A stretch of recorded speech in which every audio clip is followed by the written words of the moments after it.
Hoy hacemos el nivel 2 de los casos de factorización. Primer caso, ya empezamos. Entonces, el primer caso sería factorizando sumas y diferencias de cubos. Ok, factorizamos sumas y diferencias de cubos. Sumas y diferencias de cubos. ¿Qué significa esto? Es la pregunta. Bueno, no es tan difícil de adivinar. Se trata de una suma o una diferencia de cubos. Por ejemplo, yo puedo tener un binomio que sea una suma de dos cubos, o puedo tener un binomio que sea una diferencia de dos cubos. Así como la diferencia de cuadrados tiene un patrón, tanto la suma como la diferencia de cubos también tienen un patrón, que después podemos probar, que podemos ver de dónde sale, así como vimos con la diferencia, la suma, el trinomio cuadrado perfecto también. Pero vamos a reconocer nada más ahora el patrón y aplicar el patrón. El patrón es que la suma de un cubo es la suma de las bases por, recordamos que una factorización significa que estoy escribiendo de manera multiplicativa, por un trinomio muy parecido al trinomio cuadrado perfecto, pero no es, así que hay que ver esa diferencia marcada, que es básicamente tiene que ver con el término del medio. Bueno, y cuando es una diferencia, el primer factor es una diferencia de sus bases y el segundo factor es algo muy parecido al anterior, que por lo tanto también da para confundirnos, así que tener en cuenta, estos son los dos patrones. ¿Cómo se aplica esto? Súper fácil, vamos a ver ejemplos. De vuelta, obviamente tenemos que entender qué significa un cubo perfecto. Un cubo perfecto, así como un cuadrado perfecto, es algo que puede expresarse como un cubo, ¿verdad? Que tenga una base, es decir, por ejemplo, 2 por 2 por 2 es 8, entonces 8 es un cubo perfecto porque 2 al cubo es 8, ¿sí? Eso. Ahora, vamos a ver un ejemplo de factorización. Supongamos que queremos factorizar la siguiente expresión, 6x al cubo más 27. Bueno, directamente, si yo no sé, ahora obviamente que sabemos que estamos en ese caso, ¿verdad? Pero a mí me puede aparecer esta suma de este binomio, puedo decir, bueno, quiero factorizar. ¿Qué es lo primero que hago? Busco un factor común. En este caso, es probable que haya, o sea, a veces hay factor común, pero es mejor hacerlo directamente cuando identificamos como una suma de dos cubos perfectos. Entonces, como yo, por ejemplo, normalmente debería ver 27 y ver que es un cubo perfecto. ¿Por qué? Porque yo sé que 3 al cubo es 27, por eso es importante tener familiarizado los cubos perfectos. También veo acá que hay un x al cubo, quiere decir que esta parte, al menos de este primer término, es un cubo perfecto. 64 sería el tema. Bueno, y en realidad sí, porque 4 al cubo es 64. 4 por 4 es 16. 16 por 4 es 64. Entonces, 4x al cubo es esto, en forma con base, digamos. Y ahora voy a directamente aplicar este patrón. Bueno, es una suma de dos cubos, entonces voy a escribir que esto sería a más b, ¿verdad? A más b es la suma de las dos bases. Las dos bases son 4x y 3. Y en el otro factor tengo la primera base al cuadrado. La primera base es 4x, entonces eso al cuadrado da 16x cuadrado, más el término del medio, perdón, es negativo. El término del medio es un producto entre a y b, entonces va a ser 4x por 3, que da 12x. Y el último término es la segunda base al cuadrado, es decir, 3, pero al cuadrado. Y 3 por 3 es 9. Y lo que yo noto siempre es que la gente tiende a confundir cuadrados con cubos y hay que prestar atención cuando seguimos este patrón. Acá seguimos este patrón. Ok, vamos a aplicar en otro ejemplo.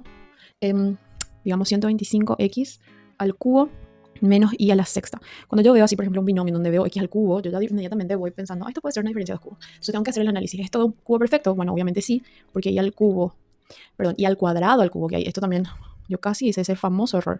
Yo lo que necesito para que esto sea un cubo perfecto es que sea una expresión al cubo que me dé y a la sexta. Y para que eso suceda, y al cuadrado debe ir al cubo, porque 3 por 2 es 6, no al cubo. Bueno, x al cubo evidentemente es un cubo perfecto. ¿Y qué pasa con 125? Bueno, es 5. 5 al cubo da 125. Entonces yo veo que estos dos términos pueden escribirse como cubos perfectos. Con lo cual voy a ir a expresar mi factoreo, o sea, el producto. Y voy arriba de vuelta en este patrón. Entonces es la diferencia de las dos bases, ¿sí? Entonces sería 5x menos y al cuadrado, ¿sí? Y aquí tengo el cuadrado de la primera base, que va a ser 25x cuadrado, más el producto de las dos bases, que va a ser en este caso 5x por y cuadrado, ¿sí? Estas son las bases, más el cuadrado de la segunda base. Bueno, y el cuadrado al cuadrado me da y a la cuarta. Bueno, está un poco feito, pero bueno, se entiende, es un 4.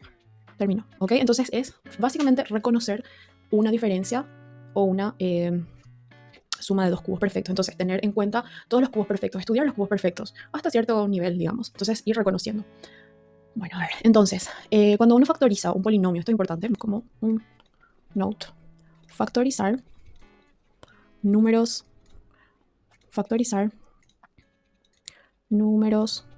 racionales en primer lugar.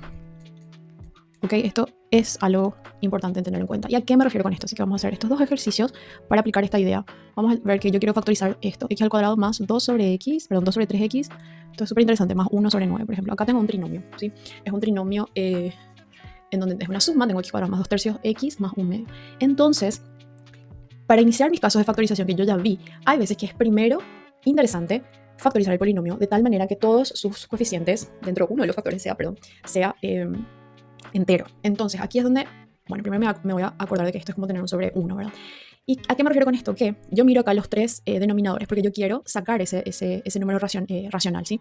Miro los denominadores y veo que hay un número, ¿verdad? Que es un factor común y es que es un número racional. Y en ese caso va a ser 1 sobre 9. ¿Cómo yo sé que es 1 sobre 9? Bueno, básicamente porque es el mínimo común múltiplo de los denominadores. Entonces, si yo saco 1 sobre 9, ¿qué va a pasar? Va a pasar que si yo tengo, en el primero es sencillo, ¿verdad?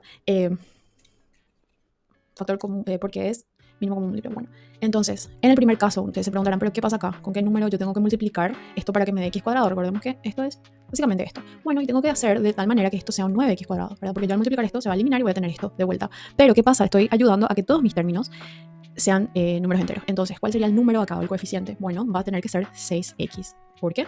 Porque al yo distribuir 1 sobre 9 por 6, ¿qué va a pasar? Voy a multiplicar 1 sobre 9 por 6, ¿sí? Y esto, al simplificar, obviamente, es 6 dividido 3 es 2, 9 dividido 3 es 3. Entonces, simplificado me da 2 tercios. Pero de vuelta, si yo quito este coeficiente común, que es un número racional, hace que mi segundo término ya no sea una fracción. Y por último, voy a tener un 1. ¿Ok? Entonces, muchas veces este es un caso importante cuando tengo este tipo de números, ¿verdad? Otra cosa que puedo notar directamente es que esto directamente así puedo pensar como un cuadrado perfecto, trinomio cuadrado perfecto, ¿verdad? Porque esto es un cuadrado perfecto, esto también, y es un tercio. Y de hecho que yo si pienso de esa manera, directamente puedo hacer como la factorización de un trinomio cuadrado perfecto, ¿sí? Pero en otras ocasiones es mejor mirarlo de esta manera. Entonces, ¿qué pasa? ¿Por qué? Porque si finalmente yo hago esa factorización viendo directamente que esto es un trinomio cuadrado perfecto, el siguiente paso va a ser factorizar, quitar el número racional. Entonces, en este caso, yo sigo trabajando con un trinomio cuadrado perfecto. Esto es un cuadrado perfecto, esto es un cuadrado perfecto, sí, es un trinomio. No, mira, porque no se ve. Bueno, esto tiene como base 3, entonces 3x cuadrado. Esto tiene obviamente base 1. Si yo multiplico en el medio las dos bases por 2, 3x por 1 por 2, me va a dar 6x, así que es un trinomio cuadrado perfecto, con lo cual puedo directamente abrir un paréntesis, poner al cuadrado, escribirlo como una suma de dos binomios, donde las partes del binomio son las bases de los extremos de este trinomio cuadrado perfecto. Entonces va a ser 3x y 1. Y obviamente esto ya no se puede factorizar. Entonces tenemos esta respuesta. Ahora, obviamente, como estaba diciendo anteriormente, uno puede entender esto ya como un trinomio cuadrado perfecto. Vamos a hacer lo que pasaría si yo pienso directamente así. Bueno, esto se puede escribir como un tercio al cuadrado. Y esto obviamente está escrito luego, pero para que se vea el patrón. Bueno, ¿qué pasa si yo en el medio escribo 2 por la base del primer término es x, por la base del segundo término es un tercio? Obviamente que me sale esto, es 2x sobre 3 o 2 tercios x, que es lo mismo. Puedo ver ya como un trinomio cuadrado perfecto.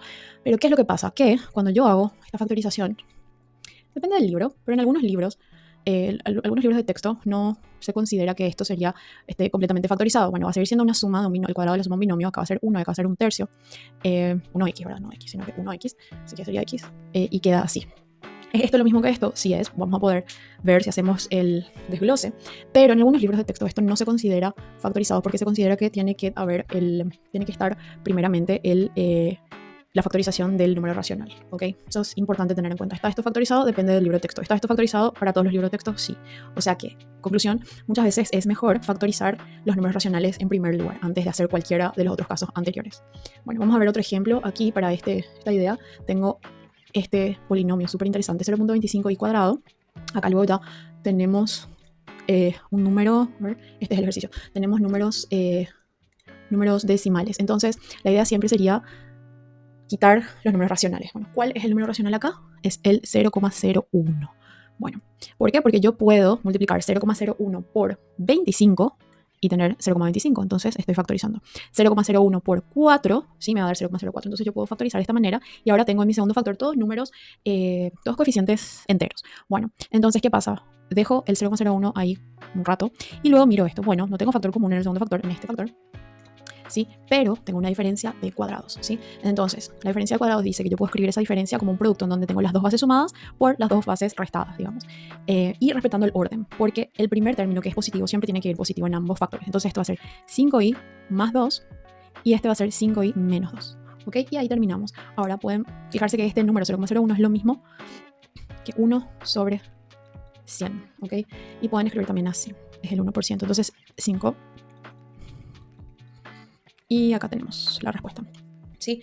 De vuelta, yo puedo mirar directamente y decir, no, pero esto yo puedo escribir como 0,0, bla, bla, bla. Pero bueno, esta forma es la aceptada universalmente, que está factorizada. Y el factor principal, o sea, el primer factor que quitamos es el número racional, que sale del polinomio, digamos. Y así. Entonces, esos son casos de factorización del nivel 2. Tenemos un nivel 3 en donde vamos a ver todos los trinomios que no son trinomios cuadrados perfectos, pero eso lo vamos a ver después.